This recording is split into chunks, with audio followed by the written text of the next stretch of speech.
Thank you, Matthias, for the very nice invitation. Thanks to all the organizers for putting on such a wonderful school and for the invitation to be here. And of course, thank you to all of you for coming. It's obviously the students that make the summer school.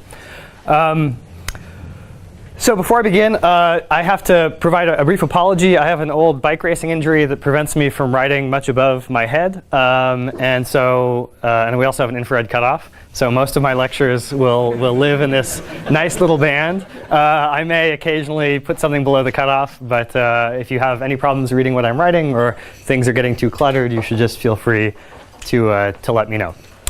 So I was asked to talk about naturalness and top-down physics beyond the standard model, which is a very interesting subject to give a summer school on. Naturalness is a concept that has driven a vast majority, or at least a significant fraction, of the thinking that we do about physics beyond the standard model. But at the same time, it's a very nebulous, squishy concept. I think if you ask most high-energy physicists, even those who work on naturalness-motivated model building, what naturalness is, you will either get lots of different answers or something very unsatisfying. And so one of my goals in these lectures this week is going to be to try to give you a very concrete sense of what naturalness-based arguments are, how they work, and why you should think that they are good reasons for shaping your approach to physics beyond the standard model. I also am going to try to keep things somewhat conceptual. So very often when someone gives a lecture on naturalness and top-down BSM, they pick some specific model that's a solution to a specific problem, and they tell you all about its little details, right? So in particular, very often people say, I'm going to tell you about the hierarchy problem. Here's a model of supersymmetry, right? And that's like someone being asked to give a lecture about dogs and telling you about chihuahuas, right? So who knows what chihuahuas look like? Oh, come on. I know some of you guys know what chihuahuas look like, right? OK, so little dog, very proud, short hair, pointy ears, right? And so if I told you all those things, you'd think, oh, great. If you go out on the street and you're looking for dogs, right, you would see, a German Shepherd. You'd be like, that's not a dog. You'd see a St. Bernard. That's not a dog. You'd see a poodle, not a dog, right? You'd be waiting for chihuahuas. But that's not right? You should focus on the sort of general coarse-grained properties of the problem and their solutions so that you can then go find solutions on your own or understand in a broad sense how the solutions work and they fit together. And that individual models are just instances of these specific, or of these more general approaches. OK, so I want to take that approach to these lectures. So I've been asked to talk about, so naturalness and top-down BSM is a big subject. I'm going to sort of break it up into 4 parts. The first, which will be relatively brief, just sort of defining things. Again, let me know if this is too small. This is about as high as I can get. So the first one is just naturalness ideas, what we mean by that. And there's going to be 2 concepts of naturalness, both of which will play a role in much of what follows, and we'll come back to both of them and their distinctions. And then I'm going to go through the 3 primary places in thinking about physics beyond the standard model where naturalness enters as a primary motivation for building new models. So the first one is the strong CP problem. The second one, which is number 3 here, is the cosmological constant problem. And the third one is the electroweak hierarchy problem.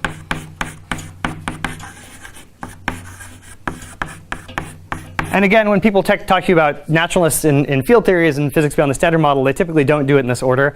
But in preparing these lectures, it occurred to me that there's actually some very natural flow in much of the argumentation, the solutions that runs from the strong CP through the CC to the hierarchy problem. So hopefully you'll find something interesting in each one of them. OK. So I want to just start with the notions of naturalness. Naturalness as a concept in motivating the construction of underlying physical theories certainly predates the creation of quantum field theory, which is our current toolkit for thinking about physics in the standard model and beyond. So the original idea, as it's sort of articulated in modern language, was due to Dirac, which he spelled out in a paper that he wrote in 1937. And we now typically refer to this as his large numbers hypothesis. OK, so to quote to you from that paper, he says, any 2 of the very large dimensionless numbers occurring in nature are connected by a simple mathematical relation in which the coefficients are of the order of magnitude unity. OK, so that's the key idea, that basically Dirac was thinking, well, look, if I have lots of different fundamental parameters, if I have relations between them, most of the relations should be governed by the underlying theory. And if there's any free parameters that aren't governed by the structure of the theory, those things should be order 1. OK, so there should be no large or small numbers that are not somehow coming directly out of the architecture of the theory. And we're going to come back to how Dirac thought about this problem and where he applied it and what conclusions he drew throughout this lecture. It's a good lesson in how even very brilliant physicists who have very interesting ideas can sometimes end up in very much the wrong direction.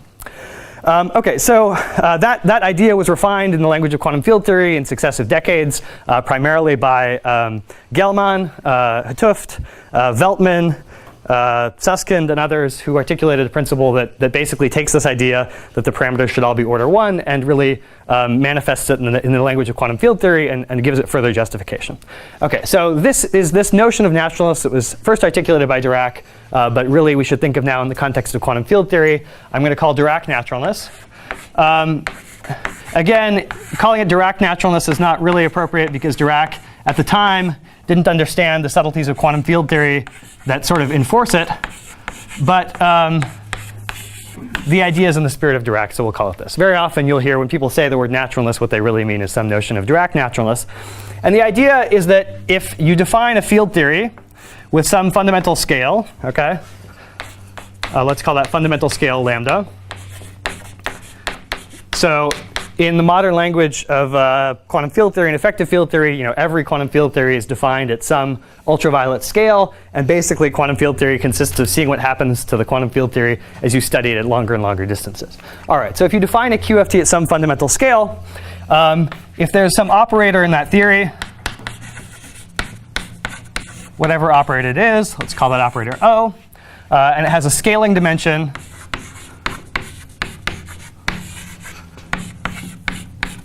that I'll call delta O. So again, scaling dimensions, you're used to thinking when you define classical field theories, this is just the engineering dimension of a field from dimensional analysis, right? In 4 dimensions, scalars have classical dimension or engineering dimension 1, fermions 3/2, la la la. Then you know, of course, when you turn on interactions in a quantum field theory, that those classical dimensions get changed. They get renormalized. And so typically, various fields in a quantum field theory don't have integer scaling dimensions, but they have non-integer scaling dimensions that are encoded in some anomalous dimension. OK, but every operator has some scaling dimension. And then the basic idea is that at least in 4 dimensions, so if there's this operator appears in the Lagrangian in the form of some operator coefficient, so I'll call that C, times the operator itself. Okay, and the question about Dirac naturalness is what is the value of C, right? What should I expect C to be? And if we're in 4 dimensions, the idea of Dirac naturalness is this operator coefficient should be an order 1 number, dimensionless number, times in natural units this fundamental scale to the 4 minus the scaling dimension of the operator. Okay. So that's just a slightly more formal way of saying if I have a Lagrangian, there's some dimensionful scale in natural units. That's given by the fundamental scale of the theory. And then every operator coefficient, it's going to have some dimensions to it. Every power of dimension is going to be saturated by the fundamental scale. And if there's dimensionless constants left over, those are going to be order 1. OK. Now, you could have said this, you learned this in high school physics, right? That this is just, in some sense, dimensional analysis, right? You have some object that has some powers of dimension. If you have some fundamental scale in the theory, you want to know what it is. Well, you know within a factor of few, it's just going to be given by whatever that underlying scale is.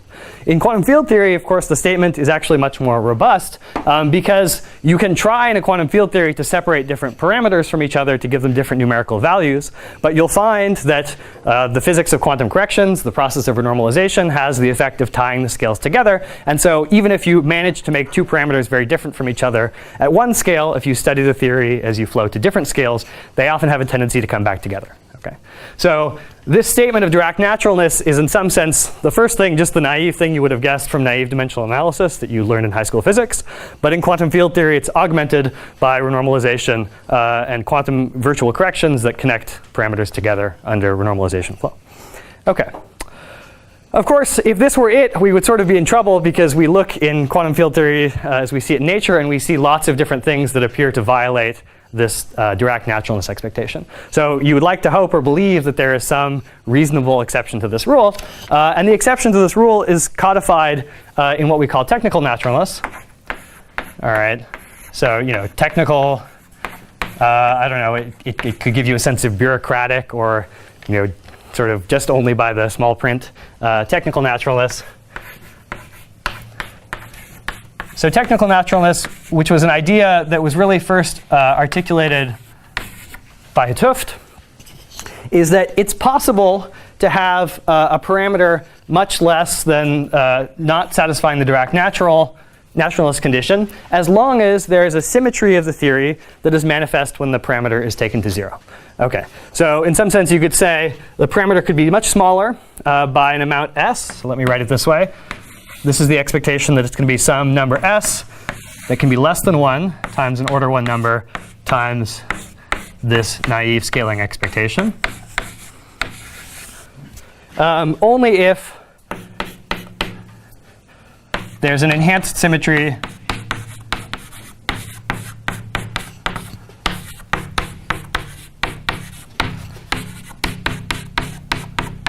and I'm going to say here when c goes to 0, the way I've written it, you could also say s goes to 0, but by my conventions, I've made s dimensionless, and it may be more appropriate to think of a dimensionful parameter going to 0. OK, so what's the logic here? The logic is you can violate Dirac naturalness if the parameter that appears in your Lagrangian, if when the coupling goes to 0, the theory has an enhanced symmetry. And the logic is just that we said that what does quantum field theory do to help us to understand or justify Dirac naturalness beyond just dimensional analysis? Well, what it does is it has the notion of quantum corrections, virtual effects, the physics over normalization, these things that tie different parameters together as you look at them at different energy scales. But quantum corrections obey symmetries of the quantum action, right? Symmetries of the quantum action give us selection rules. And so if you can imagine writing down a theory where if I took this coefficient to 0, the theory has some enhanced symmetry, then quantum corrections will respect that enhanced symmetry. They won't generate this operator. But now if I violate that symmetry by some amount, let's say by some parameter that I'll call s, it can be small. Now quantum corrections can, of course, violate the symmetry, but they have to violate it proportional to the underlying parameter that encodes a symmetry violation. OK, so that gives you now a selection rule that if you violated the symmetry by a small amount, quantum corrections are also going to be proportional to the small amount. And now parameters can be smaller than the Dirac natural value. Now, why do we have the words technical surrounding this? Why does it seem not quite as nice or as complete as Dirac naturalness? Well, the idea is, this helps us to understand if we see a small parameter in nature, that it certainly shouldn't be disrupted by the properties of the quantum field theory. That, in some sense, should be stable. But the thing we would still like a deeper explanation for, or understanding for, is why was this parameter symmetry breaking small in the first place? We would still perhaps like to build a model for the smallness of that parameter. OK. So if you see something that satisfies technical naturalness, you don't have to worry that somehow it's going to be upset by quantum effects. But you would still perhaps, at the end of the day, like to understand why this small parameter satisfies the notion of Dirac naturalness. OK. And we'll see examples of model building oriented in both directions to satisfy notions of Dirac naturalness and just to satisfy notions of technical naturalness. OK. I would say very often when you have a big problem staring you in the face, including the problems that we're going to talk about today, the first thing you try to do is just make it technically natural. OK? That's the thing that most people are trying to do when they try to solve this problem. And once you've made it technically natural, then you can spend some more time trying to make this symmetry breaking parameter Dirac natural. OK. Does anyone have any questions about this? I just want to lay out the sort of philosophical groundwork of naturalness. And right now, you could be sitting there saying, OK, this is way too abstract. I have no idea what this is. Don't even think it's true, right? How many of you don't even think this is true right now? OK, everyone's feeling too shy. OK, so there we go, Michael. All right. Ooh, wow. There's a significant portion of your CV you're going to have to abandon if you really give up on all of this, right? OK. But what I want to do in the rest of these lectures is give you enough examples, right, in concrete contexts to justify both of these expectations and to help you understand why these are, in fact, really borne out by how we understand quantum field theory. OK.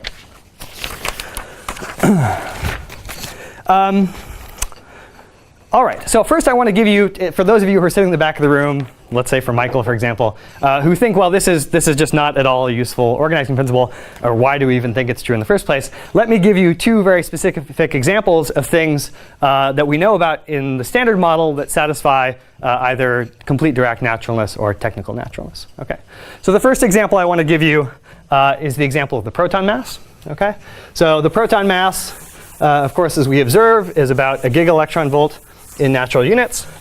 And normally the philosophy of how we think about the standard model, and we'll come back to this in different contexts over and over throughout the course of my lectures. But the standard model is some field theory. You can ask, what is the fundamental scale at which we should define the standard model? And we have a hint, which is that we look at the strength of gravity. Even though gravity is not included in the standard model we more or less couple to an effective theory of gravity.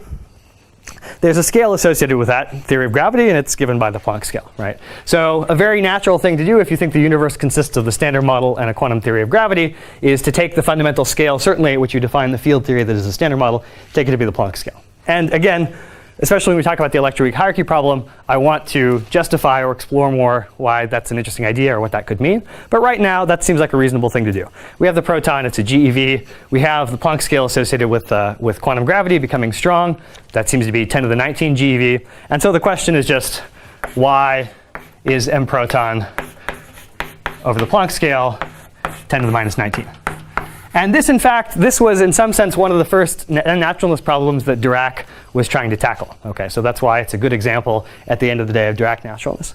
Now, I'll tell you in a little bit what Dirac thought. But before we do that, let's actually get to the real answer. So Dirac was wondering, how do I explain these 19 orders of magnitude? This is a violation of his naturalness expectations. They should be the same.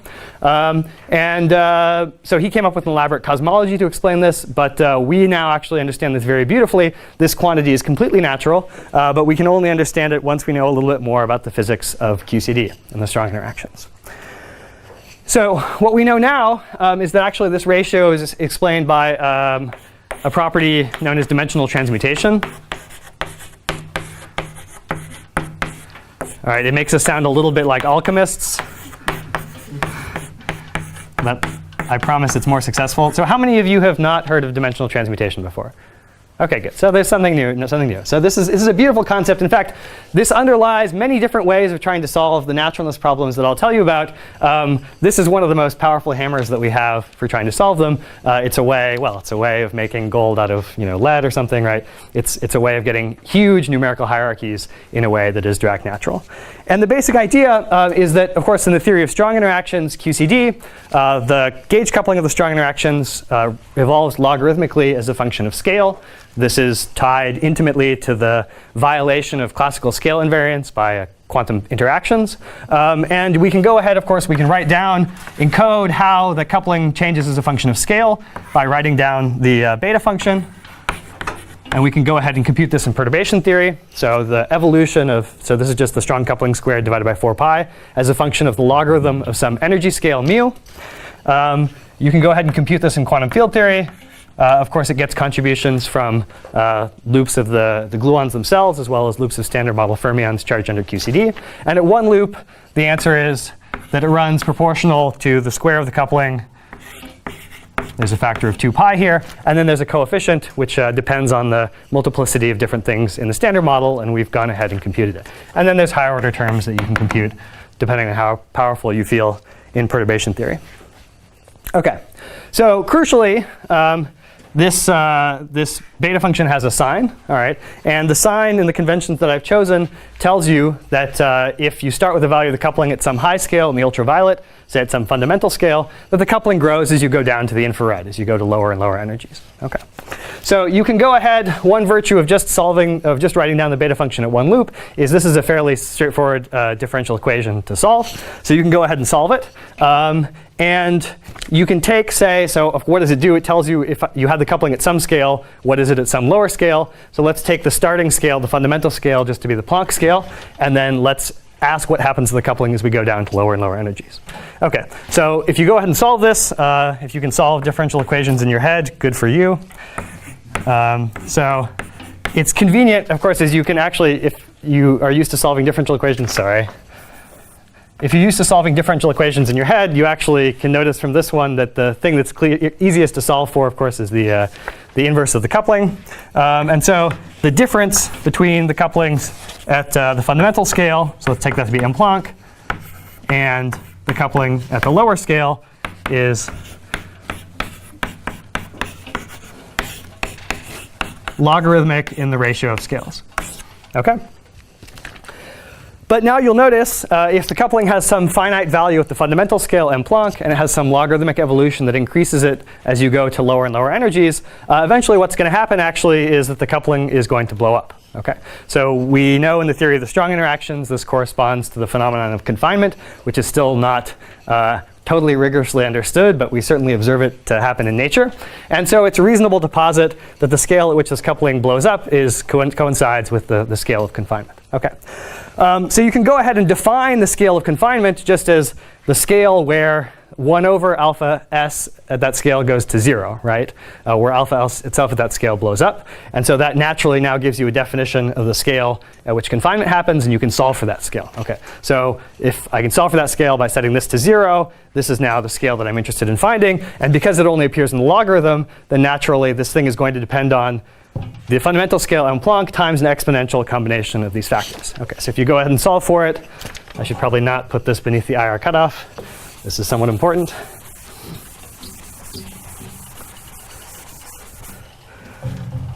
Okay, so you can go ahead and solve for it. And so the scale at which the coupling blows up, we call it often lambda Qcd. This is just equal to the Planck scale times e to the minus 2 pi over 7 times 1 over that coupling defined in the far UV.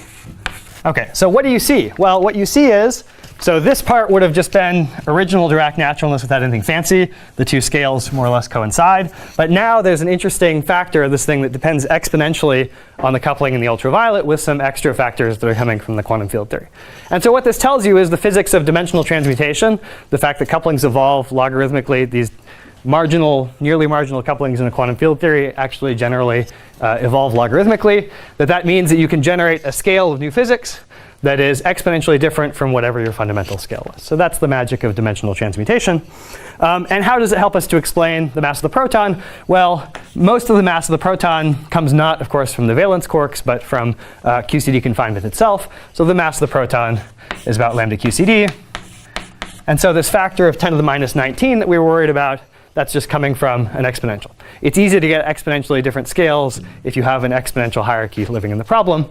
And so the idea is, in the ultraviolet, at the fundamental scale, the Planck scale, the Qcd coupling doesn't have to be very different from 1 in order to get a new scale, the scale of confinement, emerging at an exponentially different place. Okay, so that's dimensional transmutation. And that, we know now, answers the question of why is the proton so much lighter than the Planck scale. Now, Dirac didn't know any of these things, right? At the time, in the 30s, when Dirac was worrying about this problem, we had no idea. We certainly had not computed any beta functions much. Let's see. Actually, Michael, is that true? We computed a beta function for something in the 30s? We computed, yeah. There was no notion, even indirectly, of computing the beta function of anything. But that was later. That was in the 50s, right? Yeah. Okay. So I don't think so certainly Dirac had no idea. So what did Dirac think? Sorry. Okay. So what did Dirac say? Well, Dirac said, okay, the way he wrote it, he didn't quite talk about the Planck scale back then, but he just noticed these. We would call it the same thing, that the gravitational constant big G times the proton mass squared. Okay. So let me draw a bar on this. That's the real answer, right? So what did Dirac say? And there's just some fun lessons to be gotten out of this. Okay, so the first thing he noticed is that so this is appropriately speaking, you can translate it into 1 over m Planck squared with some extra factors of pi. So he was making a dimensionless ratio of the gravitational constant big G, the proton mass squared, h bar and c, and so he noticed this thing is about 5 times 10 to the minus 39. And so he said, okay, so it's just the same problem. He's asking about the square of the ratio of the proton mass to the Planck scale. And he said, well, I need to come up with something in my theory that will give me that enormous hierarchy. And so he made some other observations. The other one he made was that if you work out the age of the universe in terms of, say, the proton mass and then the natural couplings, this was about 10 to the 42. Okay.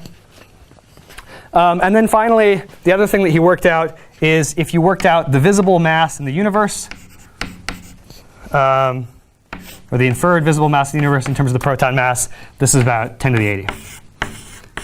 OK, so what did Dirac do? Well, Dirac said, look, if I can write down a theory of the universe in which fundamental constants actually depend on the age of the universe, or the size of the universe equivalently.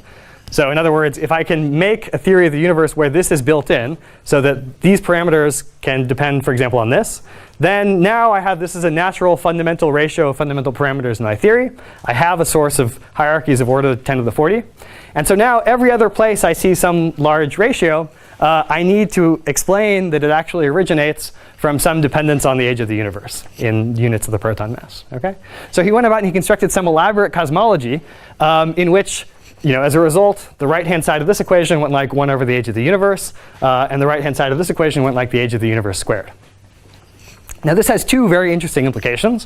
One of them is that the age of the universe changes as a function of time. Okay? In this case, he was using the Hubble age of the universe, but it's obvious in any way of parameterizing the problem, the age of the universe changes in time. So that means that the right-hand side of these expressions should also change in time. So in particular, he needed a cosmology where the strength of gravity changed inversely with time. So this is one feature of his cosmology. And the other feature that was very interesting, of course, that also means that the amount of matter in the universe relative to the proton mass has to increase as a function of time, as a square of the time. So in some sense, he also needed a theory of spontaneous baryogenesis that is operating continuously during the expansion of the universe. So he did construct an elaborate cosmology that more or less accomplished these things. But the lesson you should take out of this, right, is that you can have these very interesting problems, these sort of naturalness-based problems.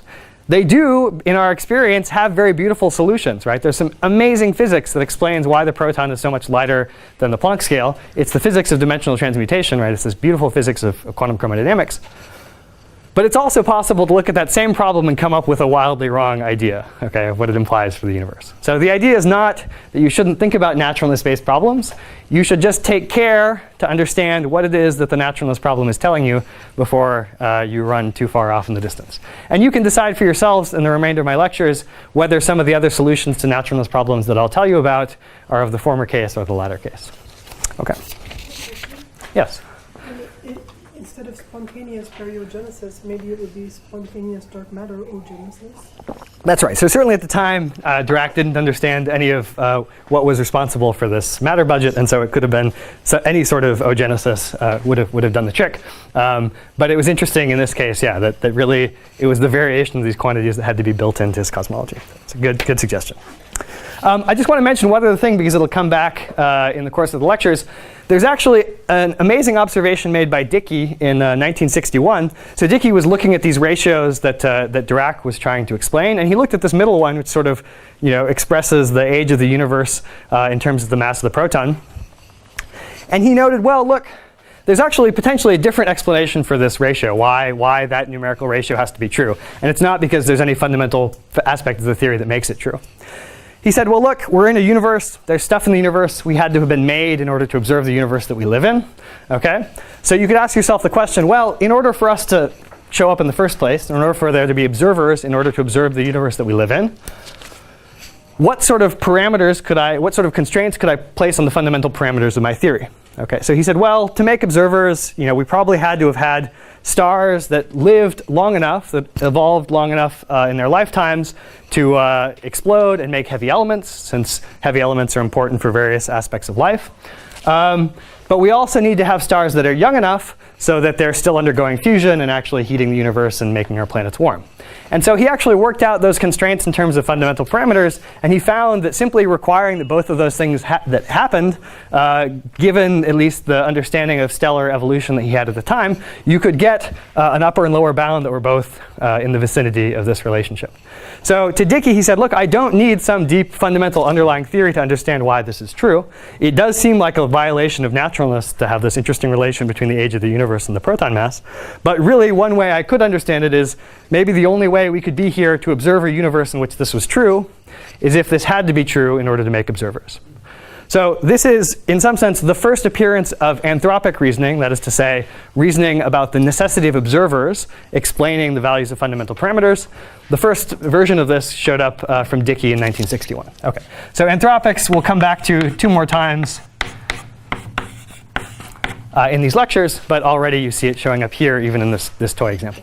And already you should anticipate some of the advantages and disadvantages of anthropic arguments that we'll encounter later. this does seem like an interesting way of explaining things. But Dickey assumed in coming up with this relationship that the rules of stellar evolution were as we experience them in this universe. That doesn't forbid you from imagining other universes in which the underlying physics is a little bit different, and so the parametric dependence of stellar evolution is somewhat different. If that were true in that other universe, you could get a very different bound. Okay. So exactly how good an anthropic reasoning is at explaining these various numbers depends on what assumptions you make about what's allowed to vary between universe to universe. Okay. So this is both the benefit and the detriment of anthropic reasoning. All right. Does anyone have any questions about this sort of general excursions on naturalness? Otherwise, I'll get into one example of technical naturalness, and then we'll get into some real problems that we see in the standard model. Any questions? Sorry, I'm Yeah. confused because he's comparing the time of the universe, the age of the universe, but this is changing. So it's really an anthropic argument? It's an anthropic argument because the bound, again, he had two arguments. One is he said the universe had to have lasted long enough for some stars to have been created, evolved, and gone supernova and made heavy elements. But also the universe has to be young enough that, according to some models of stellar evolution and forming multiple stellar populations, you also could still have stars that were young enough to be still undergoing fusion and making our planet warm. Okay, so that gave him an upper and lower bound that bracketed approximately this value. And I should also say, okay, the choices of whether you use the proton mass or the electron mass, or you put powers of alpha in there, you can choose freely, and he did in making this relationship. But the point was he had both an upper and a lower bound, and they bracketed that. Okay. Because you could imagine, yeah, there's no upper bound on the edge of the universe, because if I didn't have to ask that there still be stars forming and doing interesting things, I could have waited a very long time. Okay. All right, let me give you one other example, not now of Dirac naturalness, but of technical naturalness. And this is important because it's sort of, when you tell people about naturalness problems in the standard model, the first thing they very often ask you if they thought a little bit about the standard model is, well, why aren't the masses of fermions in the standard model a huge naturalness problem? Why are you worried about the strong CP problem or the cosmological constant problem or the electric hierarchy problem when there are huge differences in the masses of fermions? And that already seems to tell you that naturalness is failing as a principle. Okay. That is to say, you can just go ahead and look, for example, the electron mass over the top mass is about 10 to the minus 5. Or the neutrino mass, at least consistent with current bounds, over the top mass is about 10 to the minus 11. So these also look like huge violations of our naturalness expectations, right? They're enormous violations of what Dirac would tell us to expect. And the answer is that the flavor hierarchy problems in the standard model are technically natural. So flavor is technically natural in the sense that there are symmetries of the standard model that are manifest when the masses, or equivalently the Yukawa couplings of fermions in the standard model, are taken to 0. And so that allows us to understand, right, if there's some underlying feature of the theory that made these very different, there's not going to be any complicated physics in the quantum field theory of the standard model that brings them back together in any very strong way. Okay, so what is the symmetry? Well, if you took the Yukawas in the standard model all to 0, there's a flavor symmetry corresponding to rotating different species in the standard model into each other. So does anyone know what that flavor symmetry is?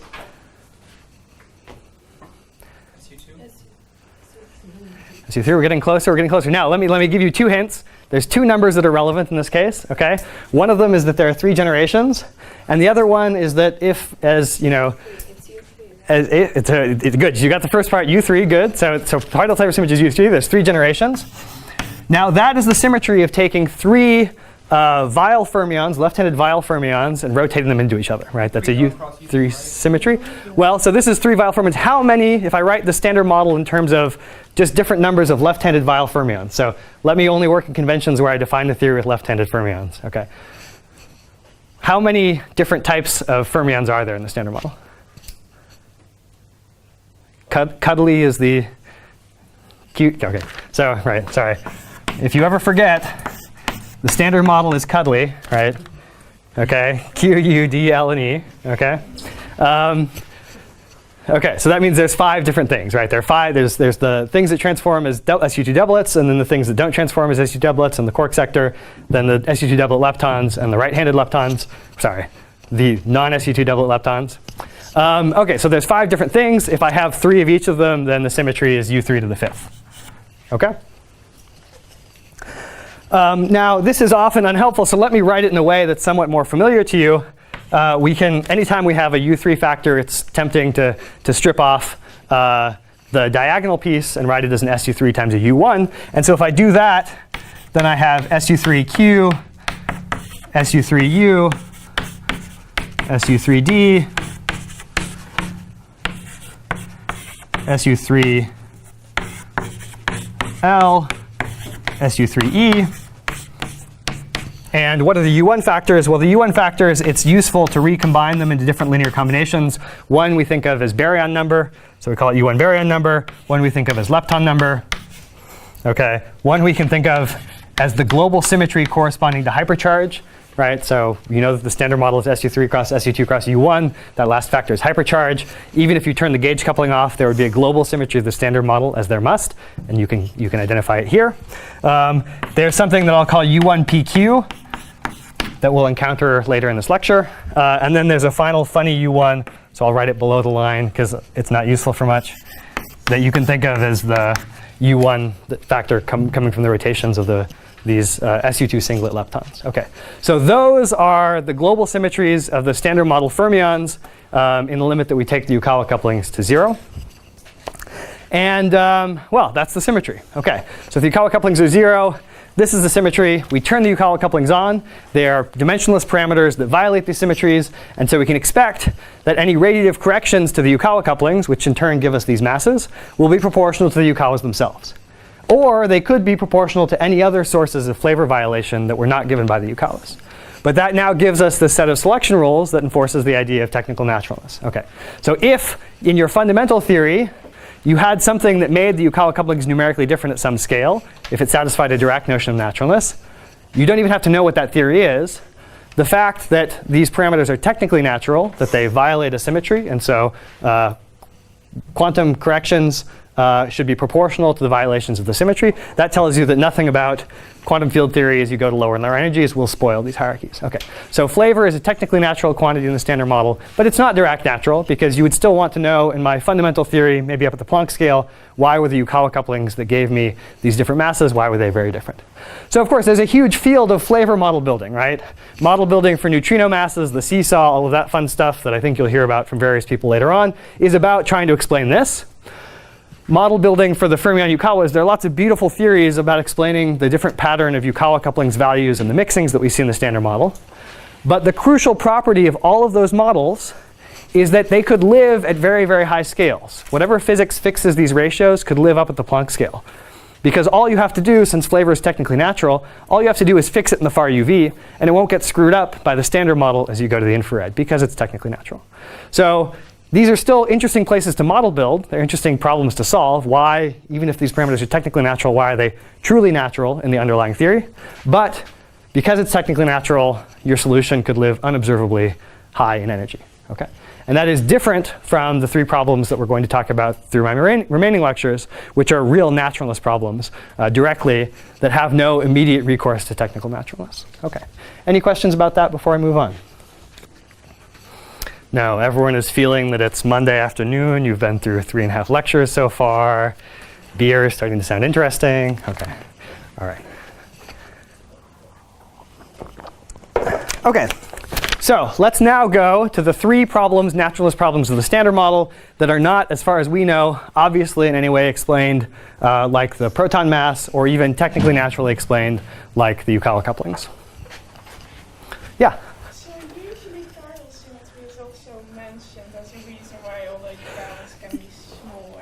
Oh, well, so there is a funny thing happening. Of course, yeah, there are really two things at stake, right? One is if you just thought about the standard model at low energies,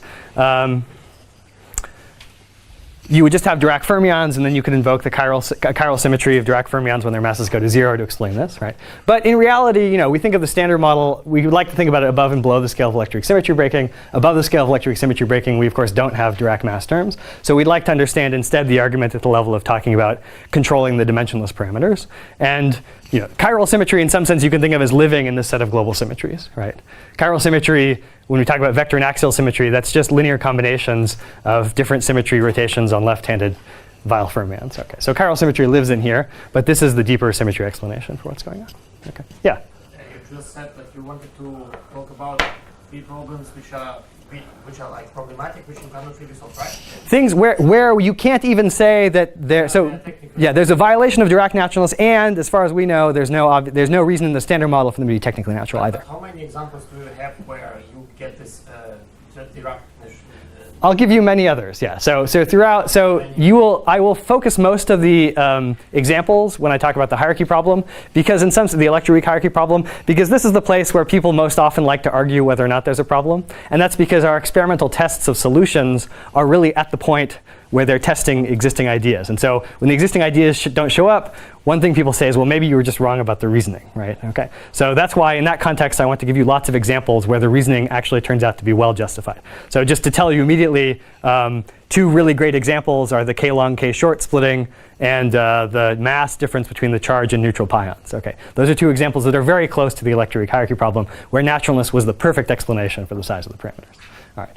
When it comes to strong CP, and well, I'll get into this in more detail. When it comes to strong CP, we're really not at the point where experimental tests of proposed solutions have ruled out decisive regions of parameter space. So people don't really worry about whether the reasoning is sound. For the cosmological constant problem, nobody knows. Basically, we know the energy scale over which the CC exists so well that we were so far away from having a solution which worked, okay, that in some sense people are on the far side of thinking that we could solve that problem. But the hierarchy problem is right in the place where we had good solutions and they're only now being put into tension. So that's where people worry the most about, was this the right logic? Okay. All right. So let's start with the strong CP problem. The strong CP problem, so the three problems we're going to talk about, the strong CP problem, the cosmological constant problem, and the hierarchy problem, they're about parameters of different dimensionality. So the strong CP problem is a problem with a parameter where the coefficient, by this reasoning that we talked about, the coefficient, its scaling dimension, well, the coefficient itself is dimensionless. And so the question is, why is this parameter not 1? All right. The hierarchy problem, of course, is a question about a parameter whose dimensions have mass squared, and the cosmological constant is about a parameter with dimensions mass to the 4th. Okay, so the strong CP problem. Michael, did you write down the standard model Lagrangian today? Okay, all right. So let me write down a term in the standard model Lagrangian. So of course, normally when you write down the standard model Lagrangian, what do you write down? You write down kinetic terms for the gauge sectors. You write down kinetic terms for the fermions, kinetic terms for the Higgs, and then you write down Yukawa couplings that connect the fermions to the Higgs, and you write down a mass term for the Higgs and a self-coupling for the Higgs. But there are other terms that you're also allowed to write down, and in particular, the one that we're going to worry about, I'm going to try to be consistent about sign conventions where it matters, is a parameter where we can pull out a dimensionless factor that we'll call theta. It's useful to normalize it in sort of healthy units in terms of the strong coupling of Qcd, along with some factors of 64 pi squared. This is a contraction of two gauge field strengths of the strong interactions with the Levi-Civita tensor.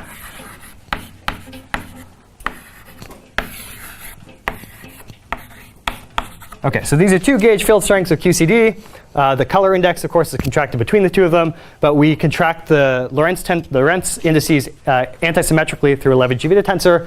There's some natural normalization in terms of the strong interactions, and then there's a dimensionless coupling out front called theta. And of course, we very often write this for shorthand. We pull out this factor in front, 32 pi squared.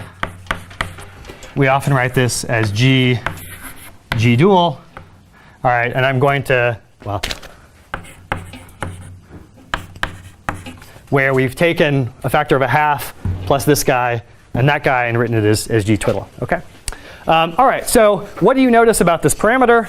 Well, the first thing that you can notice is that it's a CP odd parameter. And the reason you can understand that is just by reminding yourself in electrodynamics, this is just a statement about different field strengths. Okay. So if I remind myself from electrodynamics, I can write down F mu nu. So the Abelian field strength in electrodynamics, if I write it in terms of E and B fields, this thing goes like E squared minus B squared. But I can also, in electrodynamics, I can also write down the equivalent term with the Levi-Civita tensor. So I can write down F mu nu twiddle. And this thing is proportional to E dot B. All right, so now hopefully we can at least regress to our understanding of electrodynamics. We can remind ourselves that E is P odd, so parity odd and T even, and B is the opposite, right? So B fields are P even and T odd. And so it follows that the normal combination that gives us kinetic terms is CP even, but this combination is CP odd. Okay. All right, so that's one thing. So this parameter violates CP if it appears in the Lagrangian. And in the standard model Lagrangian, you're entitled to write down this term because the standard model interactions themselves don't respect CP, right? We know this is, in general, a property of the weak interactions. So if CP is not truly a good symmetry of the standard model, nothing forbids us from writing down this term. Okay. The second thing you might observe when you're looking at this is actually these things have the funny property that this interaction term looks like it can be written as a total derivative plus a surface term, right? I can integrate by parts. It's probably not obvious if you just look at it, but I promise you, well, if you really want to convince yourself, just look at the abelian example. You can move one of the derivatives over acting on the entire thing by benefit of the antisymmetric contraction. And so you would think, great, I can make this thing a total derivative. And so since I'm integrating over all of space-time in the action, this won't actually give me any interesting contribution to the dynamics. So that's certainly true for the U1 factor in the standard model. So you could write down this term for hypercharge, and you're perfectly entitled to treat it as a total derivative and ignore surface terms. It's not true for the SU3 and the SU2 interactions. Now, the reason why it's not true has to do with the physics of instantons. I'm not going to go into a lot of detail about instantons, but basically the property of instantons is that even if I have field strengths that fall off fast enough at infinity to give me a well-defined quantum field theory, so if I have field strengths that fall off faster than 1 over r squared, instanton field configurations, the field itself still acts like 1 over r at infinity, and so I'm not entitled to ignore surface terms. Okay. So for non-abelian gauge theories, there are these interesting objects called instantons, and as far as we're concerned today, all it means is I'm not entitled to integrate by parts and discard surface terms. Okay. So now I have to go ahead and contend with this parameter. So it seems like it violates CP. I'm asking you to believe me that I can't just integrate by parts and treat it like a surface term. And so now we have to ask ourselves, what does this do? And what do we know about the size of this parameter? Okay. All right. So the first thing that so something that's very helpful to understand what this parameter does. I'm certain if you just look at this parameter, it's not at all obvious what it should do, right? It involves some gluon field strengths in some CP odd combination. Very hard to say what that should do, especially in the strong interactions at low energies. So the first thing that's useful to do is to understand that there's actually a way to pass this parameter from living in front of this GG dual term to relating it instead to parameters that appear for the quarks in Qcd. Okay. So the first lesson we have is that this parameter can actually be moved about in Lagrangians by virtue of some symmetry transformations. So how many people have heard about anomalies? Okay, how many people have not heard about anomalies? And it's OK if you haven't, but it is important if you haven't heard about anomalies. OK, so I'm going to briefly say something for your benefit on anomalies, but thankfully everyone does know a bit about anomalies. So in particular, the thing that's worth keeping in mind is if I have a Dirac fermion, so let's just treat one Dirac fermion right now. If I have a Dirac fermion, if the Dirac fermion is massless, there are two global symmetries of that Dirac fermion. One of them is the following rotation by some constant parameter, so a global symmetry transformation of this Dirac fermion. This is what we often call the U1 vector symmetry of the Dirac fermion. But there's also a second global symmetry, which rotates the Weyl components of, which sort of does a separate rotation of the Weyl components of the Dirac fermion from what we did in the vector case. So that's why it has a gamma 5 in the exponential. Okay, and this is called the U1 axial symmetry. Another way to think about it, if you don't like thinking about Dirac fermions, is to recognize that a Dirac fermion is made of two Weyl fermions. And obviously, if the Dirac fermion is massless, I can do an abelian rotation on each Weyl fermion. Okay, so that's all these two abelian symmetries are. They're corresponding to rotations, different linear combinations of rotations I can make to the two Weyl fermions.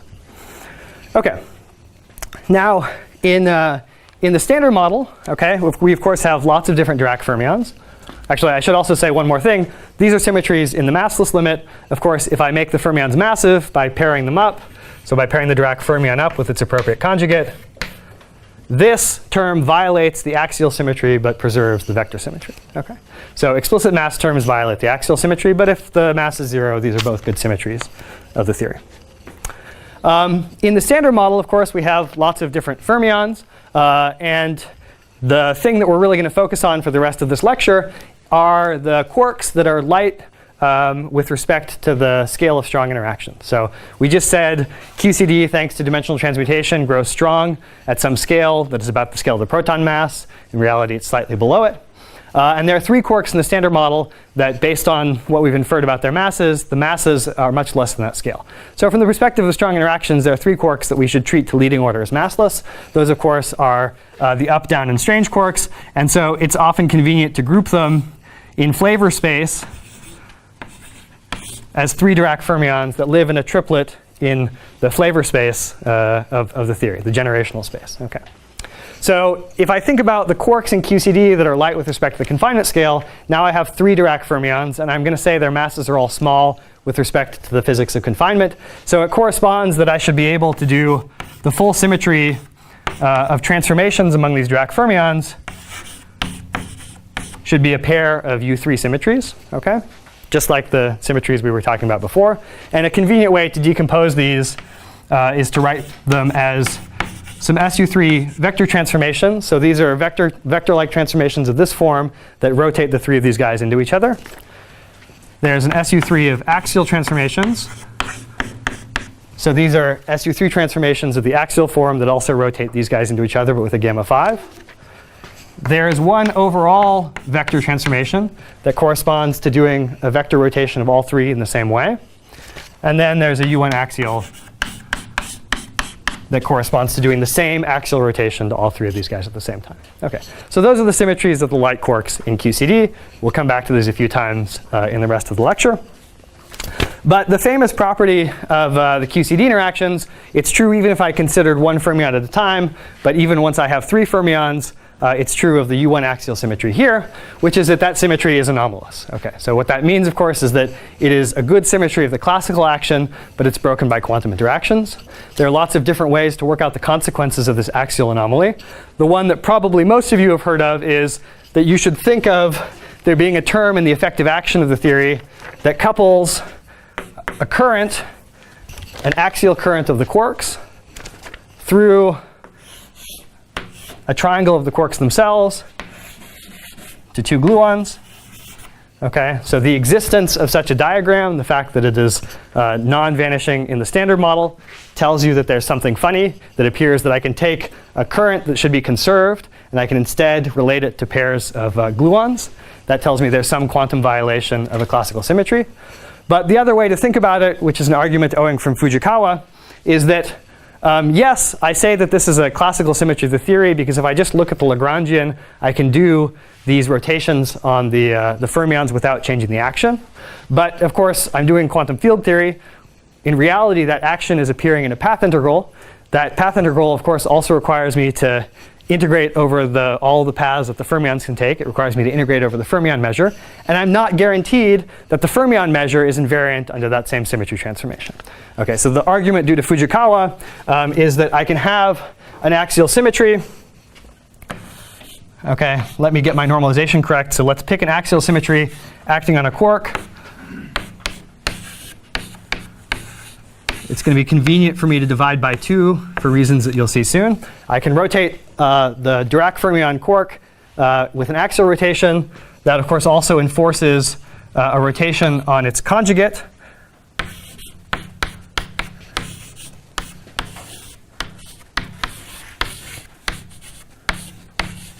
Okay, this can be a symmetry of the action itself, so that is invariant. But the statement of the anomaly in the language of Fujikawa is that the measure associated with the fermions in the path integral is not invariant and in fact transforms under this axial symmetry transformation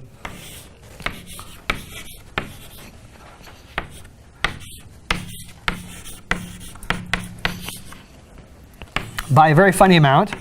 So if I've done this rotation proportional to a parameter alpha, sorry, let me write it more clearly. That shows up here as an exponential, an integration over space-time. And don't you love it when you get to the really important thing and you're out of board? Okay, so I'm going to put the argument of this integral down here. And you're all going to hate me for it. OK, so now you're integrating over. There's a factor of gs squared over 32 pi squared, g mu nu, and this g twiddle. OK, so now you understand why we bothered to schlep around these strong couplings over 32 pi squared. You can think about why they appear just from thinking about this diagram. And so what is the statement? The statement says, if I have a Dirac fermion that couples to the QCD, under this particular axial symmetry that I thought was a classical symmetry of my theory, it's actually broken by quantum effects. Again, at the level of diagrams, you can think of it as due to the existence of this diagram. Or you can think about it at the level of properties of the path integral under field redefinitions. And so what I thought I could do as an invariance of the action, in fact, due to the integral over the fermion paths, gives me an extra term that appears in the action that is proportional, interestingly, to this combination GG dual. OK, so what is the takeaway? The takeaway is, if I do what I think is just an axial rotation, a good symmetry of the fermions, it actually pops up proportional to the symmetry parameter as a contribution to this GG dual term. So the takeaway is, if I have equivalently a GG dual term in my action, I can change the value of this coefficient by doing an axial rotation of my fermions. OK. Now, we said the axial symmetry was a good symmetry of the fermions if the masses were 0. But of course, if I also pick up a mass term, if I do an axial rotation on the fermions, now that corresponds to taking something that was involved in the mass term of the fermions and moving it over to this theta parameter. OK? So the real lesson is, I can take a theta parameter appearing here. I can do an axial rotation on my quarks in the standard model. And I can move that theta parameter equivalently to be a term appearing in the quark mass matrix as a complex phase. All right. And we'll explore in detail exactly how that works in just a minute. But that's what you should think of. So very often, actually, what we mean is that the real CP violating parameter in the standard model is not just this theta parameter, but in fact is a particular combination. So the real parameter is, with the sign conventions I've chosen, something we'll call theta bar, which is equal to theta plus the argument of the determinant of the quark mass matrix. And you can convince yourself why arg det m is the right thing. I could just take, say, the quark mass matrix for the 3 light quarks with respect to QCD. I could imagine writing the mass matrix. It's just a 3 by 3 matrix. I could imagine going to a basis where I diagonalized it and put a complex phase on each of those mass terms. OK? So if I do an axial rotation to eliminate each of those phases, all right, that thing has to be precisely proportional to the argument, right? It's a phase. The determinant I have to have multiplied through. It has to depend on all of the guys that appear. In particular, argument of the determinant of this is just the sum of those phases in the quark mass matrix. OK, so that's why the real CP violating parameter is theta plus arg det m. And the reason it's the combination is because of this axial anomaly. OK, any questions about that? There's a lot of beautiful and rich physics here that I feel like I'm just going over quickly. But it's only with the purpose of understanding strong CP better. Yes? Is there any reason not to choose the trace instead? The trace of, sorry. Of m instead of the determinant of m? Is that obvious? Oh, the quantity is really, you want something that's truly invariant under any basis in which you're parametrized. So I told you to think about it in the basis where you made it diagonal, in which case trace would have somehow made sense. But you should be able to think about this in any, if I put the CP phase in some weird corner where the mass matrix wasn't diagonal, you wouldn't want to somehow be tracing over the wrong degrees. Okay, this is the true, another way to put it is, this is the true invariant, all right, that captures the CP properties of the mass matrix. And does that have the argument determinant m ever turn into minus theta? So that would be one thing that you could hope to do, in fact, to make this cancel off this. Now, it's actually a little hard. Well, we'll talk about ways in which that particularly works. So in particular, I mean, axion solutions and put you in a vacuum that in some sense you could say forces these. In reality, it's these things plus another piece have to sum equal to 0. These two things themselves are, apart from the axial anomaly, which allows me to trade where they appear, the quark mass matrix and the theta parameter are independent parameters in my underlying theory. Right? OK. So in what follows, if I occasionally, I'll just be talking about the overall CP violating parameter, which can live either here or in the quark mass matrix. If I forget to write the bar, hopefully you'll forgive me. We're just talking about, there's a CP violating parameter in the strong interactions. I can pass it back and forth between this funny GG dual term and the quark masses. OK. So now the question is, all right, there's this thing. We can trade it with the quark masses. What does it do? So far, we don't have a problem. We just said you could write this down, right? OK, so what's the problem? The problem has to be that we have some bound on this parameter that is very different from our naturalness expectations. So where do we get that bound from? Ooh, diddly. All right. Should there be a factor of theta here in the integral? The factor is alpha. So here I've just chosen to do an axial symmetry rotation. And so now you could put it another way. Let's say I had this term with alpha appearing out in front. I could get rid of it here by doing an axial rotation where my symmetry rotation parameter was theta. OK?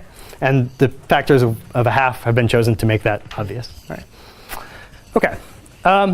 All right. This, I think, in the interest of time, because I also want to talk about solutions to the strong CP problem, I'm going to go through the details of this really fast. I'm going to post my lecture notes online.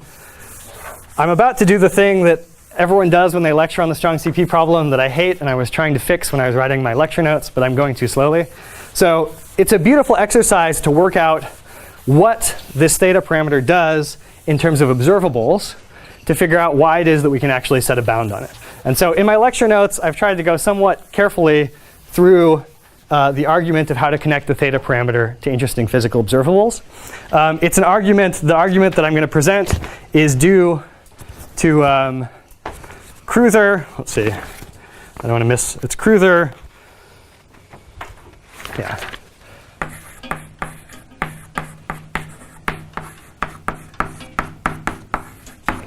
Di Vecchia, Veneziano, and Witten.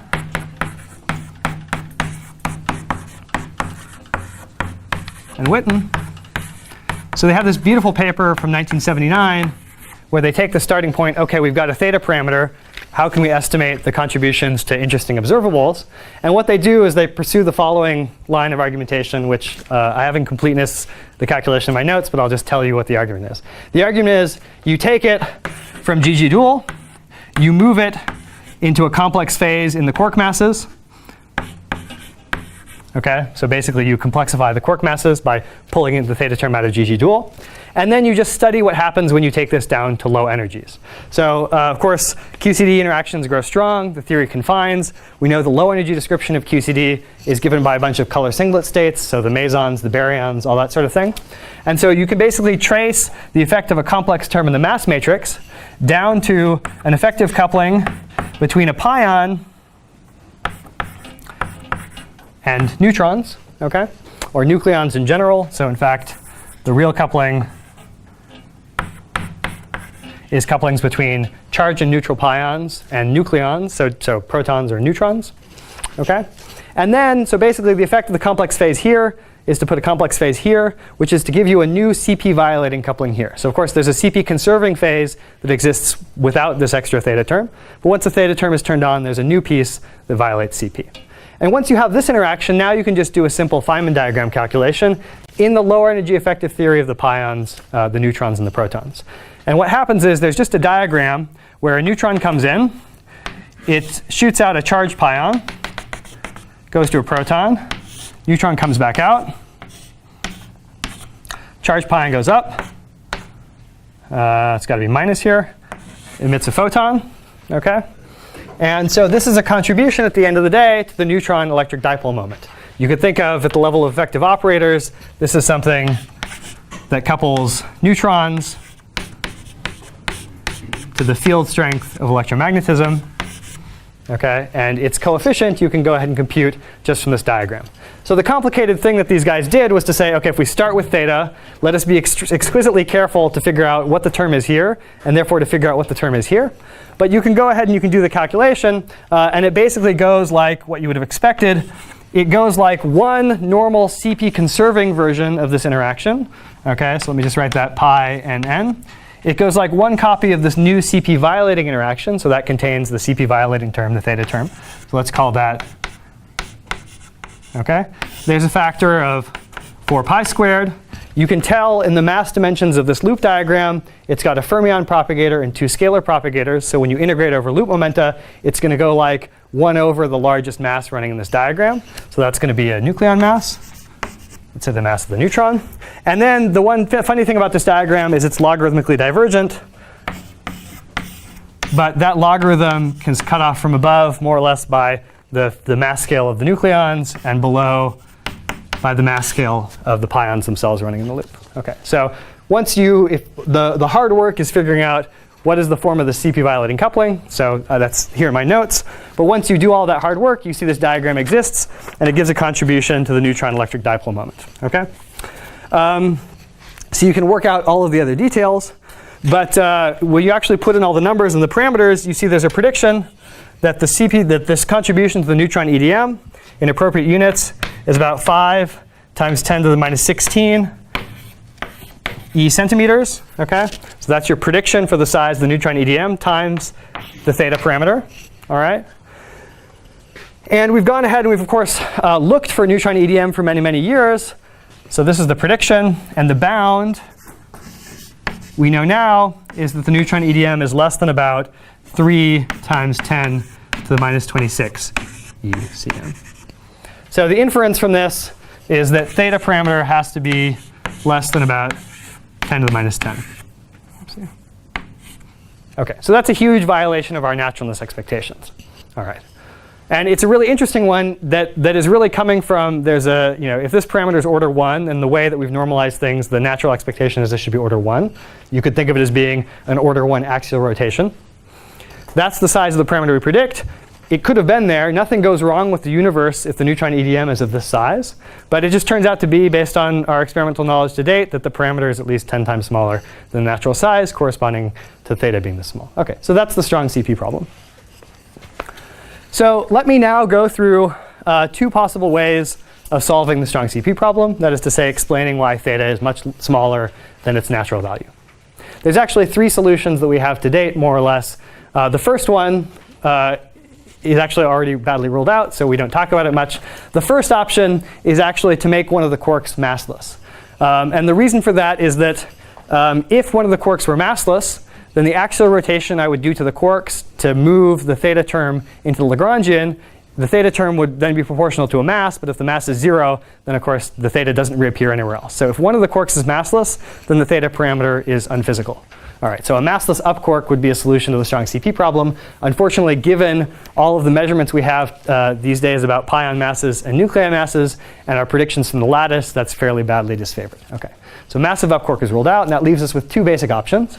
So what are the options? All right, well, you're looking at this problem, you think, OK, what could I possibly do to fix it? Well, the first thing you could do is you could say, well, the parameter is not technically natural.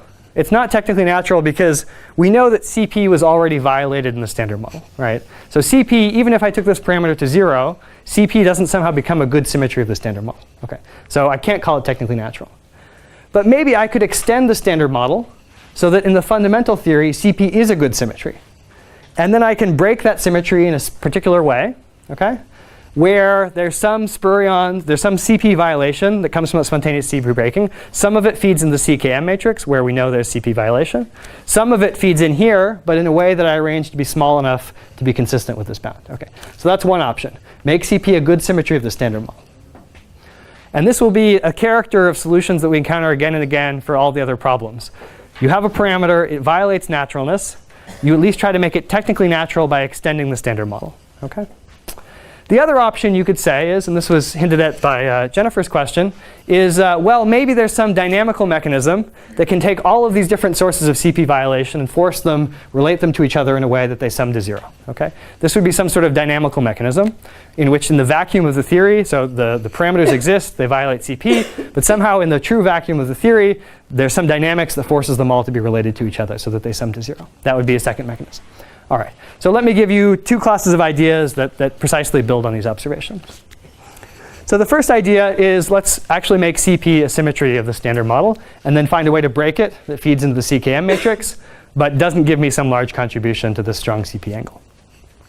So what is the problem? Well, the problem is the follows. Okay, it's as you would imagine just sitting here listening. How, if I can make CP a good symmetry of the standard model, no problem. I can break it, no problem. I have to get a big CP violating phase to the Ckm matrix, right? The intrinsic CP violating angle, in the standard model in the weak interactions is large. But I need to make sure that somehow I don't also get it to this term. And it's a lot worse than it even sounds at the word level. So the theta bar parameter, we said, was the combination of the theta piece plus this phase that could live intrinsically from my underlying theory in the quark masses. So we write that as arg det m. But in reality, if I wanted to go above the scale of electroweak symmetry breaking, the thing that gives me the quark mass matrix are actually, of course, the Yukawa couplings.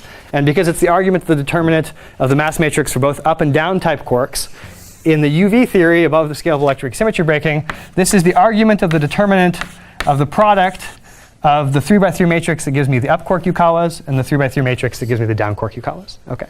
So this is the thing that will give me CP violation. If there are phases that live in the Yukawas and this bare CP term, they both contribute to the strong CP angle. But what is the Ckm matrix? Well, the invariant that picks out the Ckm matrix, excuse me, that picks up the phase of the Ckm matrix, CP violation that we already know lives in the weak interactions, that's, so let me write this as theta Ckm. That's coming from the Yarlskog parameter, which is the argument of the determinant of the commutator of these Yukawas. Okay, this is a way of picking out the CP violating parameter that lives in the Yukawa matrices. Okay, so we know this is large, okay, but this for some reason has to be 10 to the minus 10. And if you just stare at this, it seems very hard to make this big and this small, right? These are basically the same thing, okay? So how is it that I can make one of them, write down a theory where one of them is very large and one of them is very small? Okay, so one thing you can do is you can go ahead and make CP a good symmetry of the standard model and then break it. So these theories, so CP restored, these models are called Nelson-Barr models due to Ann Nelson and Alan Barr, both separately in 1984. I'm not going to go into these here because they are a little too elaborate for quick exposition in a lecture. But there's a related idea, which makes use of the fact that this theta parameter, in particular, it's CP odd, but crucially, it's because it's P odd. So a different option, rather than making CP in its entirety a good symmetry of an extension of the standard model, is just to extend the standard model in a way that makes parity a good symmetry. All right. So how can that work?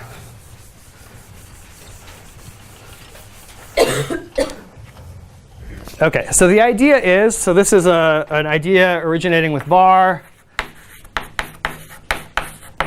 Chang, and Sinjanovich.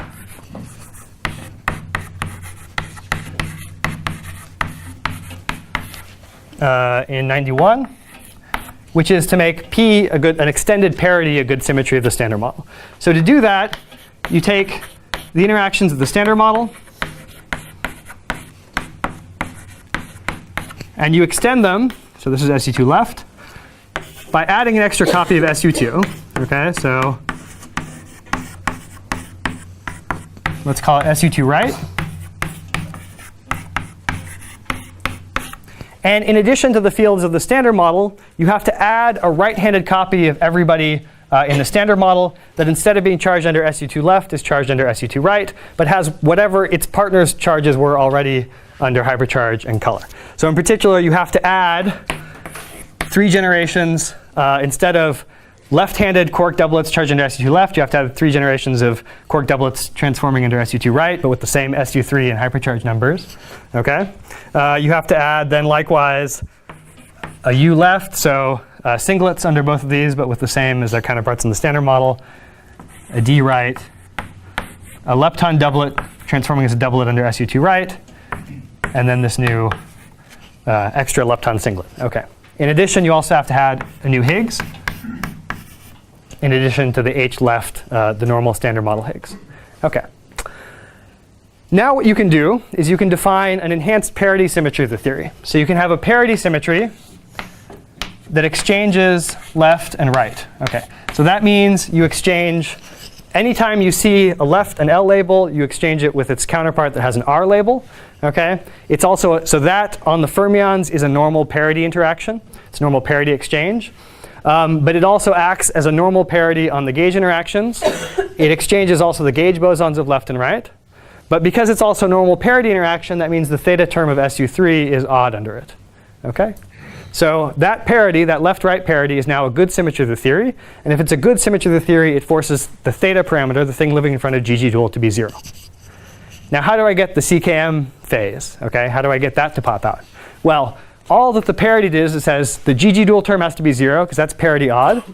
But I could still have phases living in the Yukawa couplings of the standard model fermions and the Yukawa couplings of these new guys. Okay? So the standard model fermions have, for example, for the up-type quarks, there's a 3x3 matrix of Yukawa couplings. For the standard model, let me denote that with left. Okay, this, if I write it in terms of standard model fields, just has this form. Okay, this is a normal standard model up-type quark Yukawa coupling. You should think of there being 3 of these, 3 of these. This is a 3x3 matrix. Now, because I've added these parity partners, there has to be also a Yukawa coupling matrix for the left-right partners of these guys. So now there's a Q bar right, U left, H twiddle right. And so now I can say, well, if the theory is symmetric under this parity that exchanges left and right, what does that tell me about these two 3x3 matrices? Well, it tells me that they have to be the same, right? I can just take these, I exchange the labels left and right, I get this. Okay, so if parity symmetry is good, I can drop the L and the R. These have to be the same 3x3 matrix. Okay, but they can have, these can be complex matrices, right? So nothing, parity allows these to be complex. It allows them to have phases in them. Okay, and the same thing is true now for the down-type Yukawas and the left-type Yukawas. Okay, so now you can go ahead and say, okay, all of these, the standard model quarks and these new quarks, they're all charged under SU3. So there's still an anomalous axial symmetry that corresponds to rotating the standard model quarks and their new parity partners. Okay, so when I compute arg det YUID, now these determinants have to be over not the 3x3 matrix living in the standard model, but the 6x6 matrix that involves the standard model and its parity partner.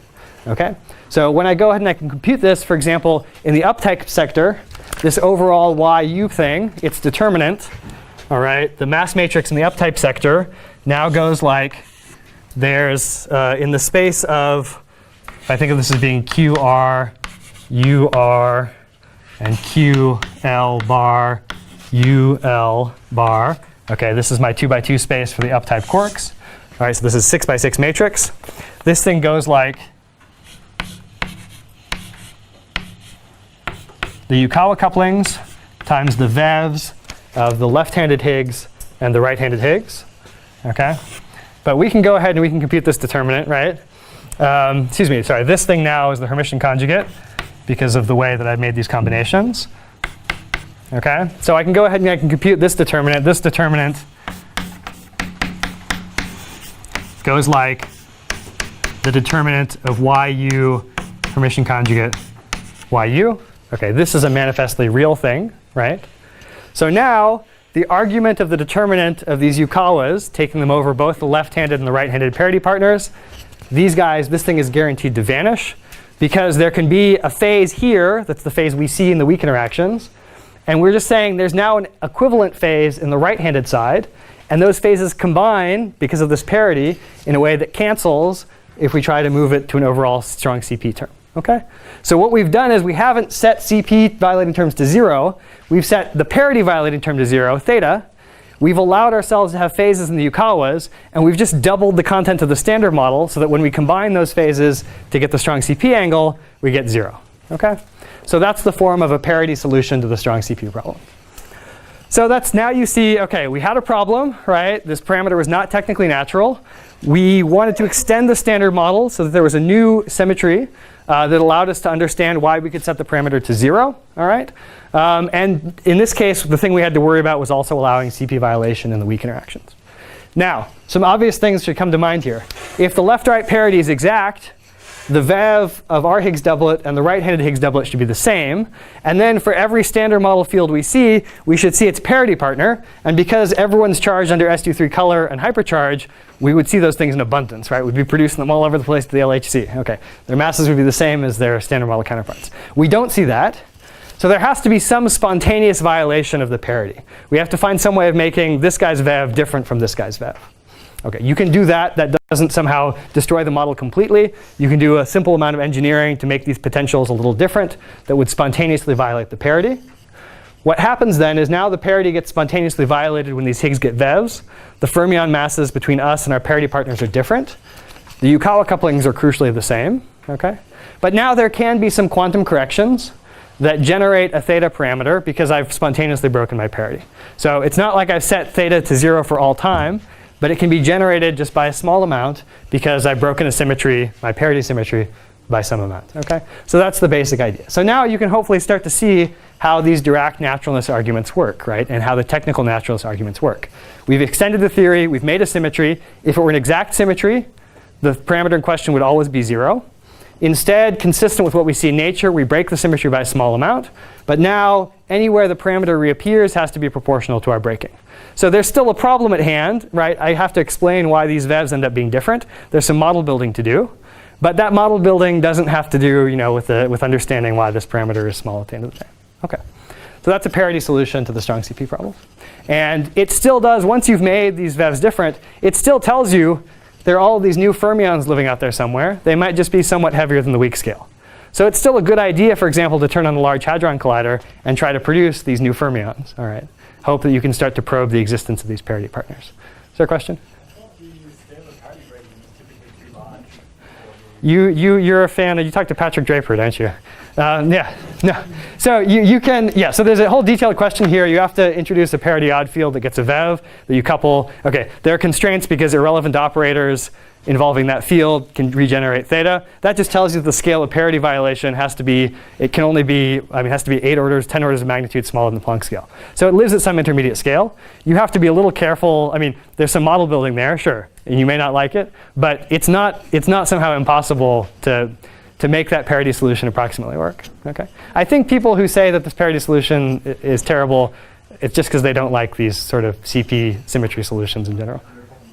I just thought that typically the scale was too high and you decided I don't do it, so you typically ended up with a theta bar that was too high. There's definitely an engineering problem, but you can certainly write down theories that do it, and whether you think it's more tuned or less tuned than the problem you started to solve is a matter of your taste. But I do want to emphasize, because the difference in these vevs can't be arbitrarily large, because then there's some problems that feed in. That does tell you these partners can't be arbitrarily far from the weak scale. So it is kind of a good idea to start looking for these at the LHC in future colliders. Okay. We normally think of looking for new partners charged under the standard model as something we do for like supersymmetry or solutions to the hierarchy problem. Here the idea is you should do it because you wanted to solve strong CP. Okay. All right. I only have are there any more questions before I go on to start Axion-related solutions to strong CP? Yes? We don't have any idea why the Higgs vev has its value. Is that true? Well, what we would say, so certainly the Higgs vev is related to its quartic coupling and its mass term. Why the Higgs mass term is what it is, well, that's the hierarchy problem. So we'll get to that. So there, of course, is a hierarchy problem for this guy, too. Now, you would hope that whatever solves this guy's hierarchy problem also solves that guy's. Well, I guess it also makes me not so worried if we have another Higgs that has a vev. We don't know why that has its value. Yes. No, you would hope that whatever solves one problem could also solve the other one. Yeah. Typically, the way that model building works for these naturalness problems, right? All 3 problems coexist. And you can certainly, by trying, it's like whack-a-mole. By trying to solve one problem, you reintroduce it as a worsening of a problem somewhere else, right? So here we had one Higgs doublet. As you're going to learn in the next few lectures, that's a big problem. Here I have another Higgs doublet, right? Oh no, OK, right, I square the problem, OK. But so we do 2 things. One is we just say, look, that's someone else's problem. OK, I'm going to solve my problem. You solve your problem. But you also hope that your solutions to the problems are powerful enough that they can take care of them both. OK, so all right. OK, let me briefly start into axions. Axions are going to appear in all 3 solutions to different naturalness problems, or in all 3 naturalness problems. So they're going to appear here for strong CP, but they're also going to appear in trying to solve the cosmological constant problem, and they're going to appear in trying to solve the electroweak hierarchy problem. So it's worth spending a couple of minutes just talking about axions. And I won't finish this now, but I will finish the axion discussion when I pick up my next lecture, which is on Wednesday. OK. Whew. So I'm going to tell you another brief lie that would have made more sense if we'd gone through the neutron EDM explanation, but it's all in my notes. So you can ask yourself one other question, which is the following. Okay. So there is a vacuum energy. So sorry, we're going to go into launch now into axion solutions to strong CP. So this is the other way of approaching the problem. Find a way so that in the vacuum of the theory, these parameters are forced to cancel each other off. OK. So the way to think about this actually is to start with a different question. Okay. The question is the following. So in Qcd, all right, in the Lagrangian for Qcd, this includes mass terms for the quarks, right?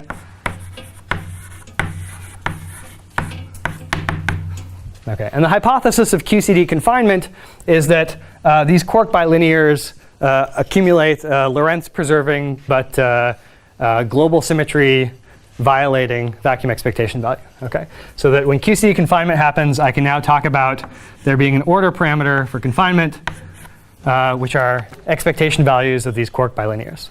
So these expectation values, of course, they break some of the global symmetries that we could think of as acting on the quarks. That's what gives us pions and other things as Goldstone bosons. But in particular, they also just give us background values.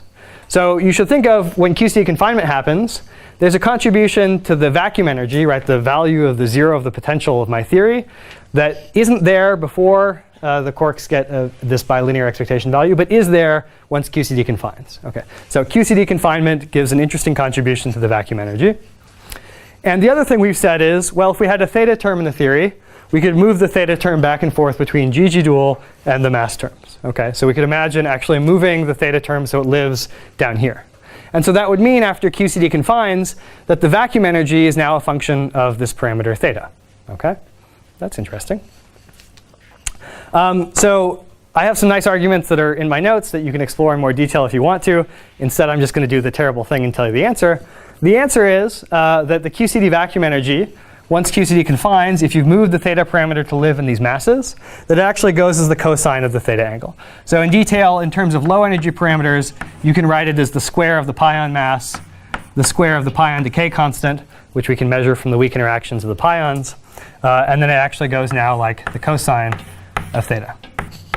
Okay, so in detail, the Lagrangian picks up a term that goes like this. That tells us that the vacuum energy itself, as a function of theta, goes like minus this. Okay, so the vacuum energy now, in the presence of this CP violating term, it has some interesting dependence on the theta parameter. So if you look at this, you say, well, that's awfully interesting. If I could do something funny to my theory, if I could mess around with it in some interesting way, where if I could add to my Lagrangian, instead of just having the original theta term,